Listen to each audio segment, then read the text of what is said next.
We have breaking news that we're following in Sean Diddy Combs' racketeering and sex trafficking trial. In just moments, Combs' ex-girlfriend, Cassie Ventura, is set to retake the stand and face what we expect to be her final round of questioning under cross-examination. Court currently is on a short lunch break, but if you recall, the judge previously said that he wanted Ventura's cross-examination to wrap up before lunch today. Prosecutors have said that Ventura, who's nearly 9 months pregnant, could soon go into labor. Over the last hour, the defense has been asking Ventura more about her 2018 rape allegation against Combs, Ventura's drug use, her mental health problems, and a 2014 threat that she made to a man who claimed he had seen a sexually explicit tape of her, also raised in court. The defense at one point asking Ventura, quote, "Do you still have love for him?" referring to Combs. And Ventura answered by saying, quote, "I have love for the past and what it was." Let's bring in court TV anchor and former prosecutor Julie Grant right now. Okay, Julie, what do you think of what you have been reading about what the defense has brought up today? Brianna and Boris, good afternoon to you both. The defense is right when they say that Cassie Ventura is the most critical witness to this case. The defense is doing its job because what they're trying to do is bring out that she's not a perfect person, that they're saying she might have wanted to engage in these freak-offs on more than one occasion, that she was willingly staying in this relationship with Sean Combs, even though she knew that it was an abusive one. They're bringing out things that she said to other people that are less than flattering.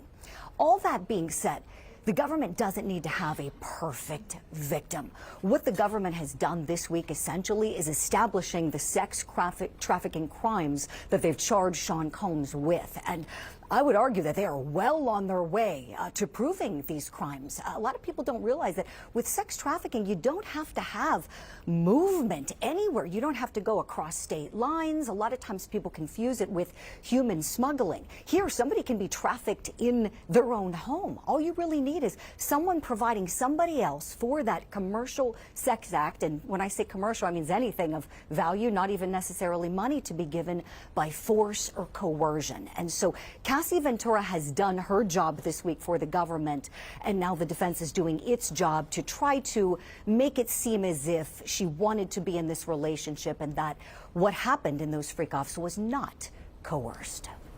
Julie, the government, or rather the defense, asking her about mental health treatment that she received, this therapy for post-traumatic stress disorder. Why would they go with that line of questioning? How does that benefit their defense of Combs? Great question, Boris, because it could go to her credibility and her memory's reliability. And so here they're trying to paint her out as somebody who may not be remembering all the details as they actually occurred. Maybe somebody whose memory isn't all that great. They want the jury to think, well, maybe she's somewhat of a basket case after all of this, and maybe what she's telling us we can't rely on because maybe it's not exactly true. So by them wanting to go through the therapy she's been through, there was a mention of EMDR that deals with eye movements and recalling memories. They're going through all of that to try to make it seem as if, okay, maybe Cassie Ventura isn't emotionally stable. Maybe her mental recollection isn't quite right. And then we can argue later to the jury in closing arguments that they can't rely on that. So that's exactly what the defense is trying to get at with those lines of questioning, Boris. I wonder what you think, and also how the prosecution is going to have to respond to that. We should be clear, this particular type of therapy is considered a leading therapy for veterans processing PTSD. I remember talking to a Virginia Tech survivor. School shooting survivors use this very successfully. And Cassie Ventura testified it helps recount memories and process them. She said that if there was a time when you were getting beat up in a room and couldn't walk out, you would reimagine it in a way that you were actually able to leave the room. Do you see this potentially backfiring on the defense? Oh, Brianna, you took the words right out of my mouth. Yes, you are exactly right. The defense needs to be really careful what they're doing here because she is a victim. She is a victim. She has put herself out there and saying that she survived these horrific instances of rape, of other assaultive behaviors, some of which we've seen evidence of. on that videotape that CNN exclusively obtained and then broadcast, and thank goodness for that.